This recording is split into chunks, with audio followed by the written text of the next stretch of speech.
چرا نباید پورن ببینیم؟ پورن یک صنعت پولساز تو جهانه که به شدت رازهای کثیفی پشتشه. حالا عوارض جسمی و روحی روانی که رو مخاطب میذاره هیچی. قرار نیست توی این ویدیو راجع به این عوارض حرف بزنیم. از صنعت ویدیوهای پورن 186 میلیارد دلار در سال درآمد کسب میشه. این در حالیه که درآمد یک سال فروش نفت ایران 19 میلیارد دلاره. به نظر شما تو جایی که اینقدر پول ازش خارج میشه هیچ فساد و کثافتکاری وجود نداره؟ حالا جدا از این درآمد نجومی، تو 9 تا از بیشترین سایت‌های پربازدید جهان 4 تاش سایت‌های پورن هستن، یعنی سایت‌هایی که دارن محتوای پورنوگرافی پخش میکنن. 30 میلیون انسان روی زمین هستن که 24 ساعت شبانه روز دارن پورن میبینن و از دیدن این فیلم‌ها خسته نمیشن. درآمد صنعت پورن از کل فوتبال جهان بیشتره. شما الان میگید خب اینا میان بازی میکنن و پول میگیرن و میرن، اما اینجوری نیست. الان براتون ثابت میکنم که خیلی از پورن استارها و بازیگران مؤنث پورن اعتراف کردن که قبل از انجام کاراشون کلی مواد و الکل مصرف میکردن تا اون صحنه براشون راحت تر باشه. بریم چند تا اعتراف ببینیم. I definitely encountered a lot of drug abuse.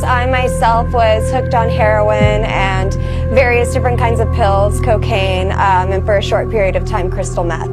Were you doing that? But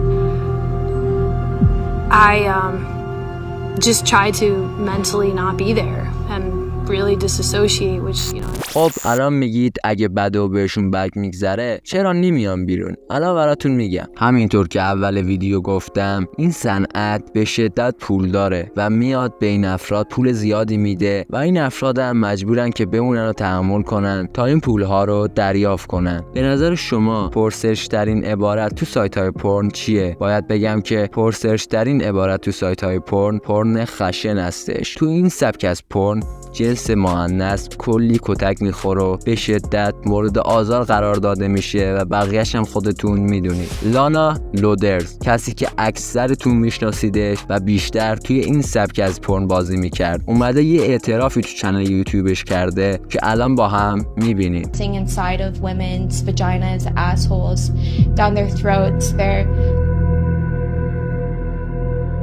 Sorry. Oh, don't cry.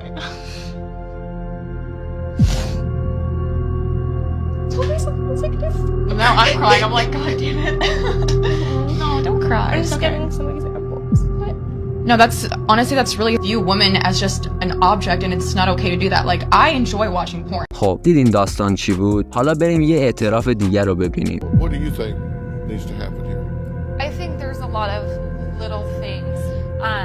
One of my main issues, which I really haven't portrayed to him, is pornography.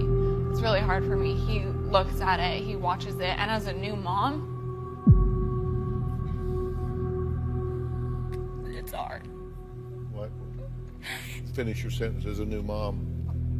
I'm just so, yeah, he says I'm beautiful, and I believe it. I know I'm pretty, I know all that stuff, but I'm still uncomfortable with my body and the changes.